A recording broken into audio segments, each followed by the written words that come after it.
Initiating System 1.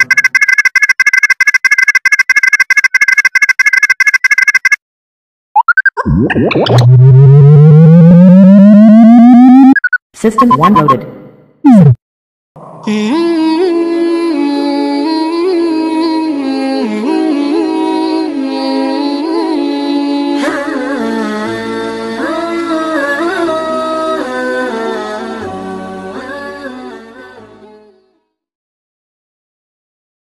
Assalamualaikum warahmatullahi wabarakatuh. Alhamdulillah, salatu wassalamu ala rasulillah wa ala alihi wa ashabihi wa mawalah wa la hawla wa la quwata illa billah amma ba'd. Saudara salat yang dimuliakan oleh Allah subhanahu wa ta'ala, Islam mengajarkan keseimbangan di dalam memandang tugas, peran, dan fungsi kita di dalam keluarga dan bagaimana kedudukan keluarga itu bagi diri kita sendiri. Maka anak dan istri di dalam prinsip Islam bisa dipandang sebagai, yang pertama adalah nikmat, yang kedua adalah sebagai amanat, yang ketiga adalah sebagai fitnah, dan yang keempat sebagai musuh. Perhatikan bagaimana indahnya hal ini. Yang pertama, dia adalah nikmat, maka dia harus disyukuri. Maka kita harus menunjukkan kepada mereka, anak dan istri kita, betapa bersyukurnya kita atas kehadiran mereka. Maka kita harus menunjukkan kepada mereka betapa berharganya mereka bagi diri kita. Maka kita harus menunjukkan cinta itu dalam bahasa verbal, dalam kata-kata, menunjukkan cinta itu, rasa syukur itu dalam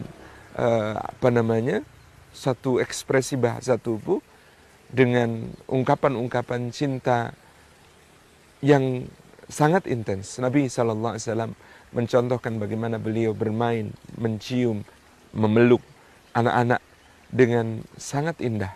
Ini adalah contoh bagaimana mensyukuri kehadiran mereka. Kita bisa mengatakan kepada anak kita, ya Allah nak, Masya Allah nak, engkau ini adalah anugerah Allah yang sangat berharga untuk ayah.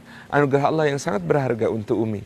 Nak, engkau ini dengan lisanmu ketika nanti berdoa memohon kepada Allah ampunan dan rahmat Allah untuk ayah dan ibu, itulah yang akan menyelamatkan ayah dan ibu. Mereka adalah nikmat, karunia yang sangat mahal, karena bahkan banyak orang-orang yang pilihan di dalam Al-Quran tidak mudah untuk diberikan keturunan oleh Allah. Karena bahkan ibunda kita Aisyah radhiyallahu anha misalnya juga sampai wafatnya Rasulullah SAW tidak diberikan keturunan melalui beliau radhiyallahu anha. Ini sebuah anugerah yang sangat besar ketika anak-anak kita nanti bersambung memberikan doa-doa kepada kita. Sampai ketika menafsirkan ayat gitu ya. Alladzina amanu wa taba'athum dzurriyyatuhum biiman alhaqna bihim dzurriyyatuhum.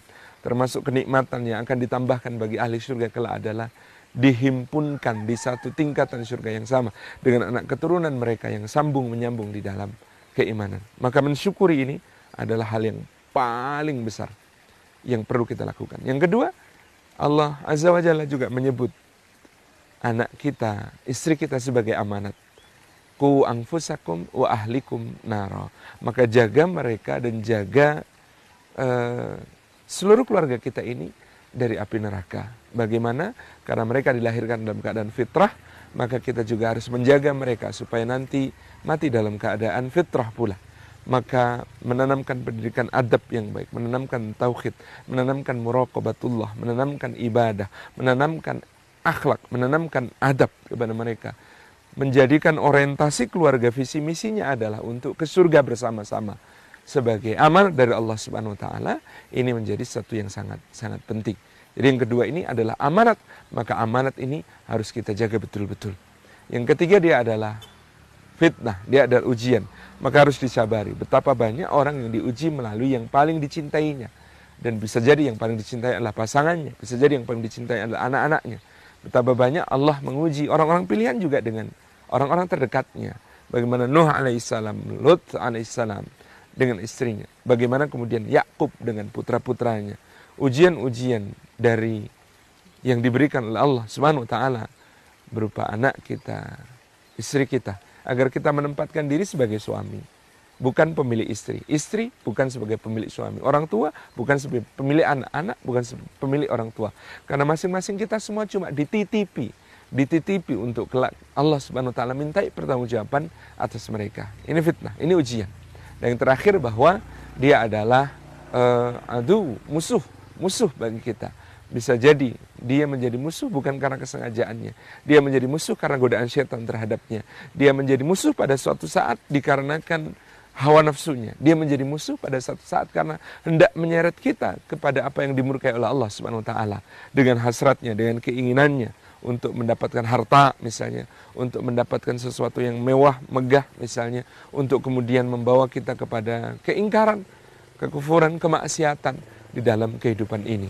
Maka waspada kepada mereka bukan berarti waspada ini adalah sesuatu yang kemudian membuat kita selalu curiga kepada mereka dan lain sebagainya. Tidak. Tetapi perhatikan yang dipuji Rasulullah SAW sebagai seorang lelaki ahli surga. Dia menggantungkan sebuah cemeti di atas pintu rumahnya, kemudian dia berkata kepada anak-anaknya, "Wahai anakku, jika kalian lihat bahwa ayah kalian menyimpang dari jalan Allah, melanggar apa yang dilarang Allah, maka pukullah ayah kalian dengan cambuk ini, dengan cemeti ini. Sebaliknya pula, jika ayah melihat kalian adalah orang yang melanggar apa yang dilarang Allah, menabrak apa yang menjadi aturan Allah, ayah juga akan memukul kalian dengan cemeti ini." Ini menempatkan secara proporsional sehingga Rasulullah SAW menjadikan dia sebagai profil seorang ayah yang memasuki surga Allah Subhanahu wa taala. Jadi masih perhatikan agar kita seimbang di dalam menempatkan ini semua. Mereka adalah nikmat, maka kita syukuri. Mereka adalah amanat, maka kita jaga baik-baik. Mereka adalah fitnah, ujian, sehingga harus kita sabari. Dan mereka adalah musuh yang pada suatu saat tentu harus kita waspadai. Seimbang dalam segala hal ini. Dan tidak putus berdoa kepada Allah. Rabbana hablana min azwajina wa dzurriyyatina qurrata a'yun waj'alna lil muttaqina imama. Mudah-mudahan Allah jadikan kita semua sebagai keluarga surgawi yang rumah tangganya di dunia adalah surga sebelum surga. Wassalamualaikum warahmatullahi wabarakatuh.